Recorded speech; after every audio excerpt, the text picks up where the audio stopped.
is sleeping. Hi, Ugly. It's me, Bustin Cressley Matthews Madison III, and welcome back to Hot or Right. And I hope you're ready for a big one, because first up, we'll be covering the latest in the very serious Shangela lawsuit situation, and then jumping into our regularly scheduled Hot or Rot review of RuPaul's Drag Race Season 17, Episode 9, the Betsey Johnson Design Challenge. So let's get into it. In a new lawsuit filed in February of 2025, Shangela, Drag Race superstar and We're Here host of the first couple of seasons, has been accused of sexual assault. As reported by USA Today, Poff, the plaintiff in this lawsuit, alleges Pierce, Shangela, the defendant, along with another unnamed male defendant, R-worded him in October of 2017. Attorneys for Poff claim he went to a bar with Pierce in Manhattan where his drink was allegedly spiked. Poff, who claims he later emerged semi-conscious in a hotel room, is accusing the two men of SA-ing him in his intoxicated state. Pierce was reportedly in the city for the production of Hurricane Bianca 2, which also featured queens such as Alyssa Edwards in Alaska, the lawsuit states. And following their encounter at the bar, Poff allegedly lost consciousness before coming to in a hotel room per the filing,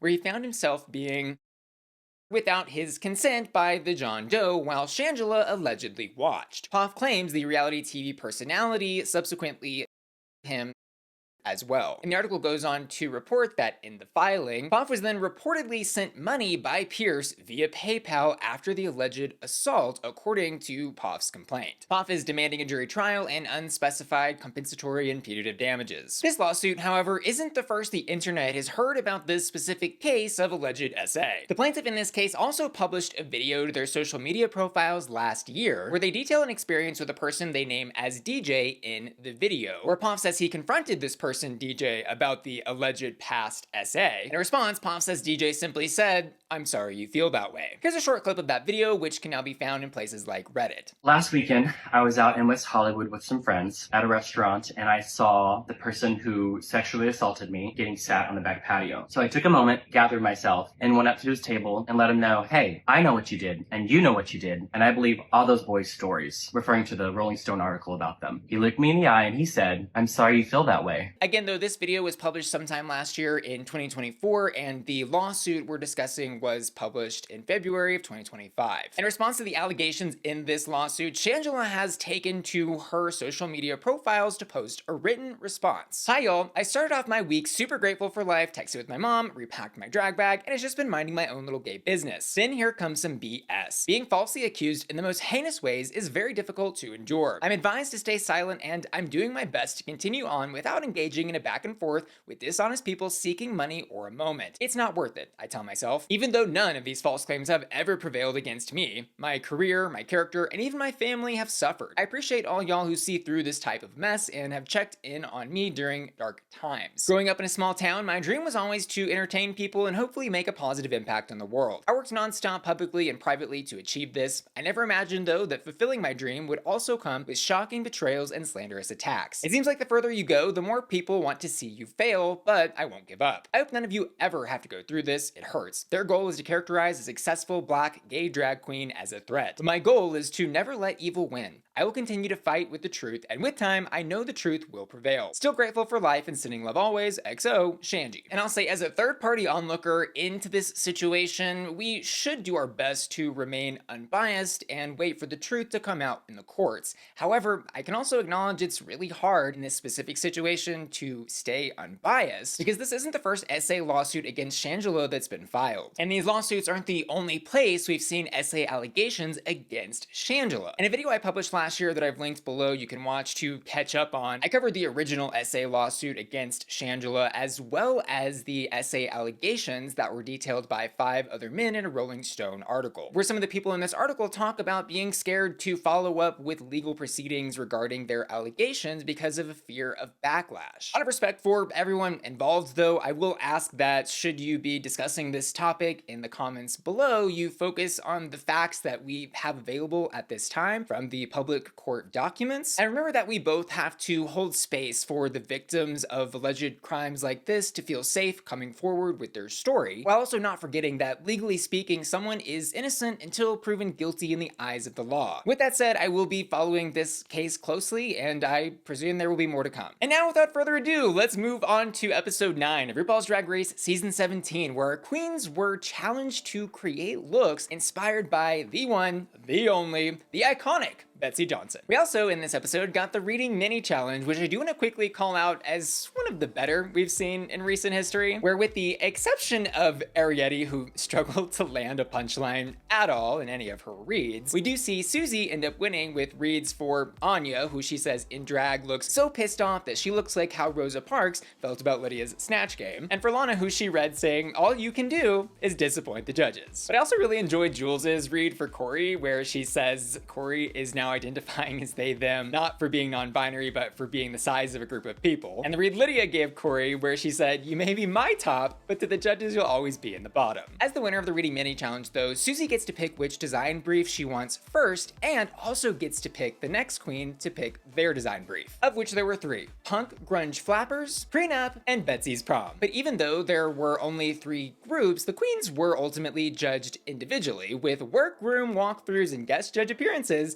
by Betsey Johnson herself, who, if you don't know, is probably one of the biggest names in fashion ever and got her start in the 70s and 80s and is known for bringing a sense of whimsy and edge to her looks. And who also, as the show tells us, was one of the first designers to include trans models in her runways. And generally speaking, I truly enjoyed having Betsey on my TV. She's so much fun and seems like a great human. And it's crazy that she, at 82 years old, is not only doing these guest judge appearances, but doing splits on the main stage of Drag Race. Icon! And now first up in the order they hit the runway, bling bling, it's Jules Sparkles. And when she came out in her punk grunge flapper look, I gagged and choked a little bit for sure. Her look is so immediately identifiable as 20s flapper inspired, with those beautiful finger waves and with the way the garment moves in general. And I love how she hit on the punk part of this brief with the excessive hardware embellishments along the collar and straps of her dress. And I love how this look is so obviously Betsey Johnson, with that pink velour contrasting against that multicolored fur and tiger fur stole. And I'd say without a doubt, Jules' look was the most Betsey Johnson look on the runway tonight. She perfectly captured Betsey's design motifs of too much and excess and camp, while also being girly and punky. And even Betsey Johnson says, this is my dream of that fashion show, and calls it a great interpretation of it. Jules ate, munched, crunched, and oinked at the trough. This little piggy was hot.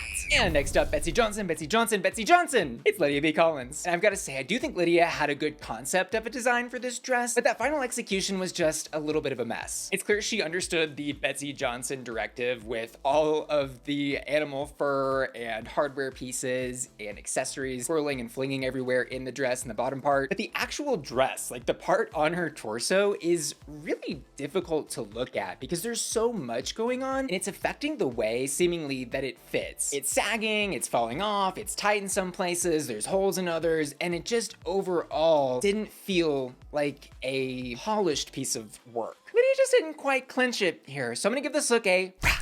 Next up, beep beep, it's Suzie Toot, who to no one's surprise was the first to pick this punk grunge flappers brief. Like, girl, she heard the word flappers, thought 20s, and went running. And I was kind of immediately scared for her when I saw her do this, because she has shown us so much of this specific style and aesthetic throughout her runway so far, and I kind of wanted to see something new and different from her. She actually subverted my expectation of how I thought she would interpret this brief. She didn't go for the obvious finger waves, and instead taps more into the punk aesthetic with like a side-swept, big teased comb over hair. And then, kind of like how Jules and Lydia both did, also has those strips of fabric at the skirt of her dress, giving lots of movement and hardware embellishments. And of the 3 in this group, she had one of my favorite fabrics that she used to construct this look, and I liked how she also created a boot cover to give it a more completed feel head to toe. But this look did feel just a little safe for me. Like, I think there could have been more contrast, and had she included more fur like she did on her shoulder, this would have been a lot more fun and felt more whimsical like Betsey Johnson's style is. This was a decent look though, she looked good, the construction looked fine, and I would give this a safe hot.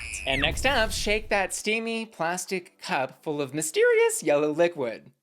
We saw the video. It's Kori King, who in the design challenge selected the Betseys Prom brief. And while the dress she created really ended up not being much of anything to sneeze at, the design that she showed Ru and the workroom walkthrough really impressed me and showed me that she does have that like fashion sense of style, vision, and sensibility, but maybe just doesn't have the skill yet to execute on those concepts. Because if she'd come out looking exactly like what she sketched, I mean, she maybe could have even won. But her other issue here is that she has created yet another hoochie scoochie mama dress to wear on the runway, which the judges and I think all of the fans watching at home are collectively tired of at this point. Oddly enough though, in a confessional, we hear Kori talking about how she did pivot from a short dress to a long dress, but then ultimately decided to pivot back to a short dress because she felt like the long dress looks too grandma. Anyways, simply put, the little hoochie scoochie pink dress Kori created tonight just doesn't have the grandness or style detailing that we would expect from a queen creating a look to fit into a Betsey Johnson collection. It's overly simplistic, under embellished, under accessorized, and unfortunately not constructed well. Like that little skirt slit hem thing is really rough to look at. And even though she did, I guess, vaguely accomplish looking like an 80s prom attendee, I'm gonna have to give this look a rat.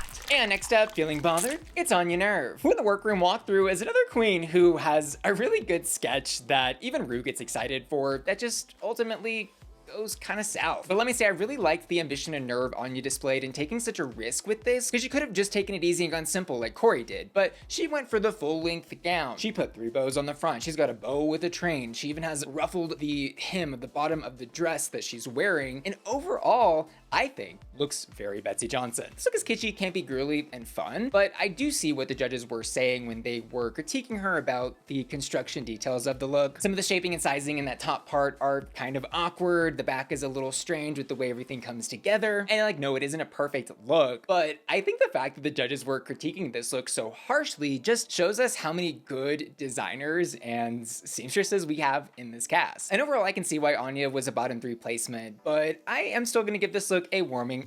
And next up, it's the queen of showing us versatility. It is Lana. And I don't know if y'all have noticed or seen the viral clip going around, but every single week on the runway, Lana says something to the effect of, "This is what I'm doing, and it's different because this, and that's something the judges have never seen before." Where this week in her confession, we hear her say, "I'm serving you a lot of fun, something the judges haven't seen from me yet." Unfortunately for Lana though, what she has yet to show the judges is a reason why she should win a challenge. On a real note though, I actually really like the dress that Lana created, and I enjoyed hearing how this prom brief was really special to her because she had to miss her prom due to COVID and got to live out her prom fantasy through this runway. And the first thing I noticed about this look was the quality of construction. It fits really well, and the way she's placed the bows on her shoulders and in the front are tasteful, and I think the ruching in the dress is really pretty. I do think it's a little understated for a Betsey Johnson brief, and I don't know if there were any other fabric choices she could have incorporated into this prom look, because it does seem each of the queens were all using white or pink, but I was looking for some like color contrast or more fabric contrast in this, or at least a way for her to incorporate a little more edge. Overall though, I think Miss Lana looks pretty in pink. This look is hot. And next up, she's just a baby. It's Arrietty. And Miss Arrietty has selected the Prenup design brief here, coming out in an all black lacy dress with some beautiful large chunky stone embellishments that add a lot of whimsy to this otherwise macabre gown. This look is giving wedding, prenup, and funeral at the same time, and she looks so rich, expensive, and just like fashionable. Like, God, she looks good. Although she incorporated a little bit of whimsy with that tiny little white bow tie on the look, and then has fun drapery moments coming across her back, which are like a signature motif from Arrietty's larger fashion collection we've seen on the runway. And of all the looks on the runway tonight, I've got to say, I think Arrietty did the best job of marrying her own individual style and aesthetic into the Betsey Johnson design motifs. This rich lady definitely made her man sign a prenup or 2 or 3 just to be safe. This look is hot.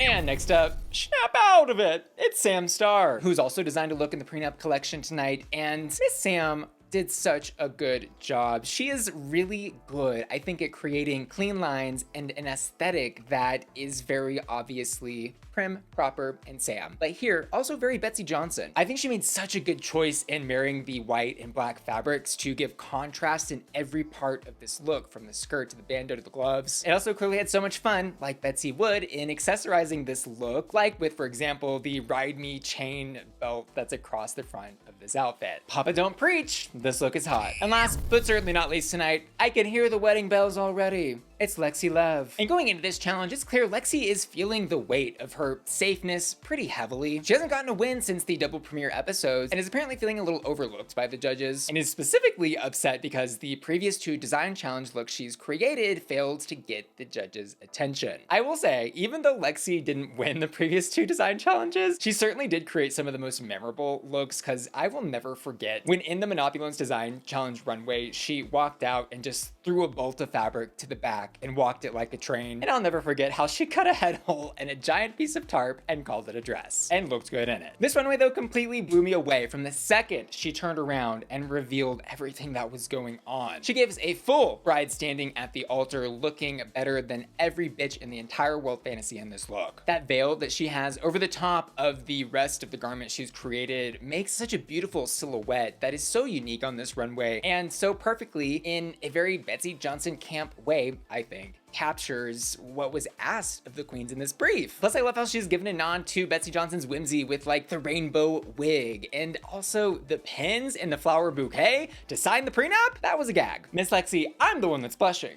This look is hot. And concerning placements in the top this week, we've got Arrietty, Jewel Sparkles, and Lexi Love, who I think are the indisputable objective top 3 looks of this week. Each garment was so delicious in its own way. And while my personal favorite was Lexi's, I can see why Jules does ultimately take the win here. Jules' look is Betsey Johnson down, and even Betsey, as I said, seemed to love this look the most, which tells me that the judges were heavily weighing her opinion when they evaluated these placements. And I'm definitely not mad about a Jewel Sparkle win here, and she should be so proud of impressing Betsey Johnson. Lexi though, face crack. Girl, when they said Jules' name, the shot of Lexi just like looking over and like giving this little clap with the death stare, oh, girl, she was pressed, plucked, bothered, tarred, and feathered. And in the bottom 3 this week, we've got Onya Nurve, Kori King, and Lydia B. Kollins. And this bottom 3, like the top, was also very fairly decided, I think. Concerning which of these 2 were the absolute bottoms, though, I think Kori is the worst look of the night, and I do agree that Lydia's would be the second worst. But I could also see how maybe somebody would think Onya was gonna lip sync, because I didn't expect the judges to go so harshly on the details of how she constructed the look, because I thought the overall effect was decent. But what do you think? Do you think the judges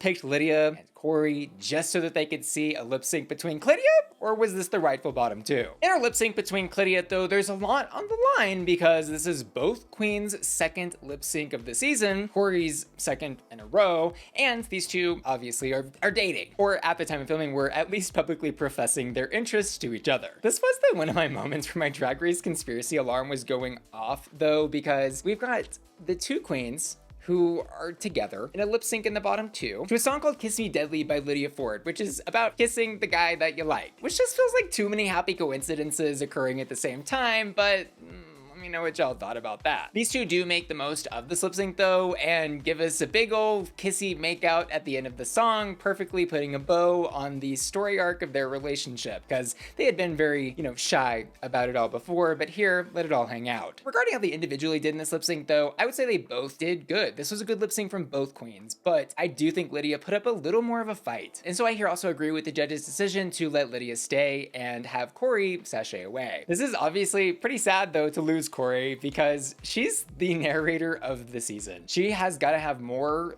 voice lines than any other queen up until this point, and maybe even more than some of the judges. Like, these next 6 or 7 episodes are going to feel quiet without her, and at least in my eyes, her presence will be missed. But before we look at the hottest hots, I do want to quickly remind y'all that while there is no sponsor today, my channel is truly made possible by my generous patrons who support me every single month at patreon.com/bussyqueen. And it would really mean a lot for me if you too would join my Patreon, even if it's just for free, to see my updates by clicking the link below, where you can also get more benefits like access to reactions to every episode of Drag Race I review at higher tiers. Click the link, join the Patreon. Thank you. See you there. And now for hottest hots, mine goes to Lexi Love. And I also asked my patrons to vote on their hottest hots, and they've chosen Lexi Love as well. And lastly, I want to say thanks so much for watching today's video, and give an extra special thank you to Justin James and Royal, who've just joined my Patreon at the hot and hottest hot tiers. And Ashton, Felicia, Laura, Matthew Burns, Nicole, Meanst, Music and Makeup Records, and who are all supporting me at my Bussy Queen Collectors here at patreon.com. See you later. Love ya. Bye.